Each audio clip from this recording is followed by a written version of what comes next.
ये question paper है last year का। तो class 10th CBSE basic mathematics, तो लास्ट ईयर जो क्वेश्चन पेपर आया था, आज इसके हम कुछ क्वेश्चन को डिस्कस करेंगे। तो स्वागत है आपका यूट्यूब चैनल में। मैं हूँ राम कुमार रघुवंशी और आज हम सॉल्व करते हैं कुछ क्वेश्चंस इस क्वेश्चन पेपर के। तो देखिए यहाँ पर कुछ इंस्ट्रक्शंस दिए हैं, वो आप रीड कर लेना। और इसका पहला क्वेश्चन हम देखते हैं। तो इंग्लिश मीडियम के हैं तो हम इंग्लिश मीडियम में देखेंगे इस क्वेश्चन को। ये आपको फर्स्ट क्वेश्चन दिया है।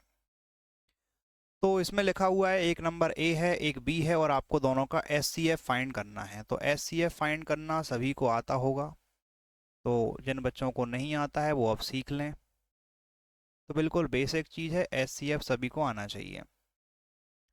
तो जो ए है उसमें आपको दिए हैं 2^7, 3^10 और बी में आपको दिया है 2^3, 3^7। याद रखिए जब इन दो नंबरों का एस सी एफ निकालने जाएंगे आप, तो आपको क्या करना है, एस सी एफ में छोटी पावर लेना है। एलसीएम जब लेते हैं बड़ी पावर लेते हैं। तो बहुत सिंपल है, यानी कि आपको एस सी एफ फाइंड करना है। तो 2 इसमें 7 है और इसमें 3 है, तो एस सी एफ में छोटी पावर लेंगे तो आप लेंगे 2^3। ठीक है, तो क्या लेंगे हम, 2^3।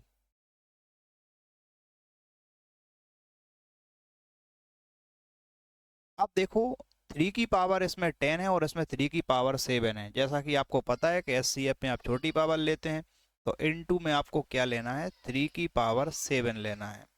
अब आप देख लो कौन सा ऑप्शन आपका मैच करेगा। तो 2^3 और 3^7, तो ये हो जाएगा आपका ऑप्शन नंबर सी। चलिए इसी के साथ आगे बढ़ते हैं। तो जो अगला क्वेश्चन है उसमें आपको दिया है कि system of linear equation is given by. तो ये कुछ इक्वेशन दे रखी हैं। आपको ये भी पता है कि a1/a2 इक्वल है b1/b2 के।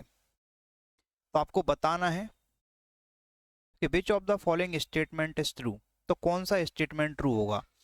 तो हमने चैप्टर 3 पढ़ा है लीनियर इक्वेयर of linear equation in 2 variable. तो जिसमें आपको पता होता है कि अगर a1/a2 नॉट इक्वल है b1/b2 के, तो आपको मिलता है यूनिक सॉल्यूशन। ये पहली कंडीशन थी यूनिक सॉल्यूशन की।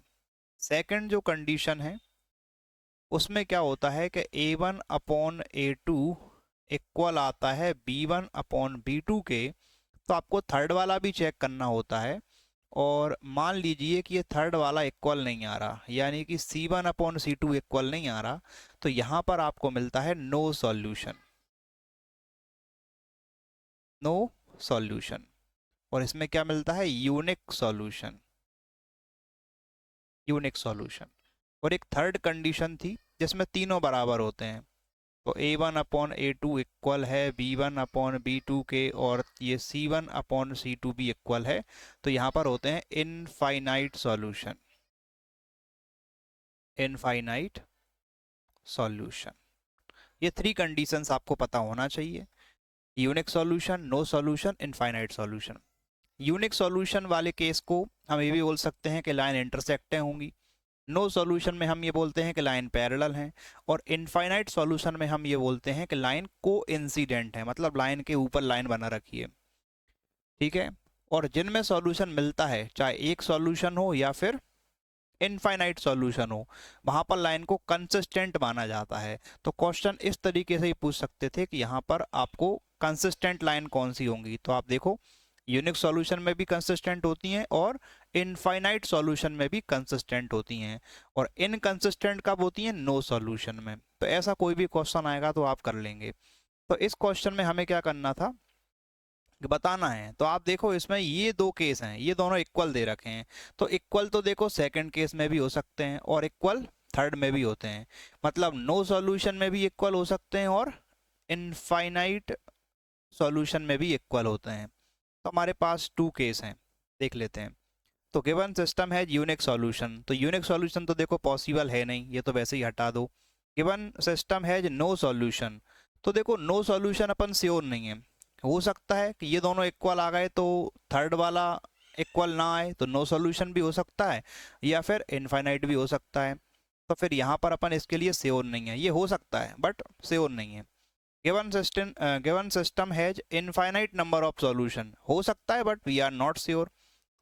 The given system has no solution और has infinite number of solution, तो ये सही है।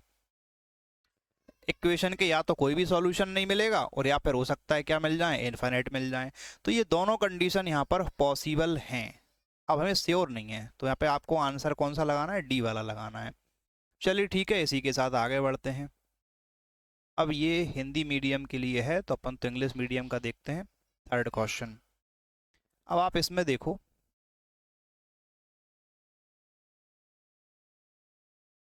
एक मिनट। तो यहाँ पर ये जो क्वेश्चन है कि coordinate of the mid point of line segment joining the point 3, -1 and 7, 5 are 5a and 2b, तो आपको a प्लस बी की वैल्यू बतानी है। बहुत आसान क्वेश्चन है। ऐसे बेसिक क्वेश्चन देखो, मतलब फॉर्मूला अप्लाई करने वाली बात है। तो ऐसे क्वेश्चन आपको आना चाहिए जिसमें अपन सिर्फ फॉर्मूला यूज कर रहे हैं। आपके पास देखो दो पॉइंट हैं, एक a है और दूसरा b। a के कोऑर्डिनेट हमारे पास हैं 3, -1 और b के कोऑर्डिनेट हैं 7, 5। और आपको दिया हुआ है कि इन दोनों का मिड पॉइंट जो है, ये पॉइंट, इसको चलो c मान लेते हैं। तो इसके कोऑर्डिनेट हमें दिए हैं 5a एंड 2b, ये मिड पॉइंट के कोऑर्डिनेट हैं। अब हमें पता है कि अगर मिड पॉइंट के कोऑर्डिनेट निकालना हो तो हमें क्या करना है, इन दोनों के x कोऑर्डिनेट को प्लस करना है। दोनों के x कोऑर्डिनेट को प्लस कर लो और 2 से डिवाइड कर दो। जैसे x कोऑर्डिनेट देखो कितना है, इसमें 3 और इसमें 7, तो हमें क्या करना पड़ेगा, 3 + 7 और 2 से कर देंगे डिवाइड। तो ये किसके बराबर आ जाएगा, मिड पॉइंट के x कोऑर्डिनेट के बराबर आ जाएगा, यानी कि 5a के बराबर आ जाएगा। कर पाएंगे, दोनों के x कोऑर्डिनेट को प्लस करो, 2 से डिवाइड करो, तो मिड पॉइंट के x कोऑर्डिनेट के बराबर आएगा। इसको सॉल्व करके एक ही वैल्यू मिल जाएगी। चलो 7 + 3 कितने हो गए, 10, 2 से डिवाइड कर दो कितने हो गए, 5। तो ये हो गया 5 = 5a। तो 5 से कट जाएगा ये कितने, 1 टाइम में, क्योंकि ये वाला 5 डिवाइड में आएगा, फिर आप 1 टाइम में काटोगे, यहीं काट दिया मैंने। तो a की वैल्यू आ गई हमारे पास 1। तो इसी तरीके से y कोऑर्डिनेट देख लो। तो दोनों के y कोऑर्डिनेट देखो, तो यहाँ पर y कोऑर्डिनेट कितना है बताइए, -1, और यहाँ पर y कोऑर्डिनेट, ये y कोऑर्डिनेट -1 और ये y कोऑर्डिनेट 5। दोनों को हमें क्या करना है, प्लस, और किससे डिवाइड करना है, 2 से। तो इससे आपको मिड पॉइंट का क्या मिलेगा, y कोऑर्डिनेट मिलेगा, जो कि किसके बराबर है, 2b के बराबर होगा। इसको सॉल्व करो, 5 - 1 कितना हो गया, 4। 4 किससे डिवाइड करेंगे, 2 से। यहाँ क्या चल रहा है, 2b, 2 से काटोगे तो 2 आ जाएगा, और 2 से फिर ये 1 टाइम में कट जाएंगे दोनों। ठीक है, ये 2 डिवाइड में आएगा, 2 से 2 1 टाइम में कट गया, तो b की वैल्यू कितना आ गई, 1। लेकिन हमें a और b फाइंड करना नहीं था, हमें तो क्या फाइंड करना है बताइए, a + b की वैल्यू। तो आप ये देखो कि a + b, यानी a की वैल्यू 1, b की वैल्यू 1, तो कितना हो गया, 2। ओके, तो आपको a + b की वैल्यू 2 मिलेगी, तो आपका ऑप्शन नंबर सी हो जाएगा। तो option number C is correct. चलो अब आगे बढ़ते हैं, तो क्वेश्चन नंबर 4 की तरफ चलते हैं। इक्वेशन दिए आपको बताना है कि इसके रूट्स कैसे होंगे। मतलब इसको बोलते हैं नेचर ऑफ द रूट, कि real and distinct root, no real root, तो इसको क्या बोलते हैं, नेचर। देखो इक्वेशन को हम थोड़ा सा इस तरीके से लिखते हैं, कलर चेंज कर देता हूं मैं इसका ताकि आपको अलग लगे थोड़ा सा।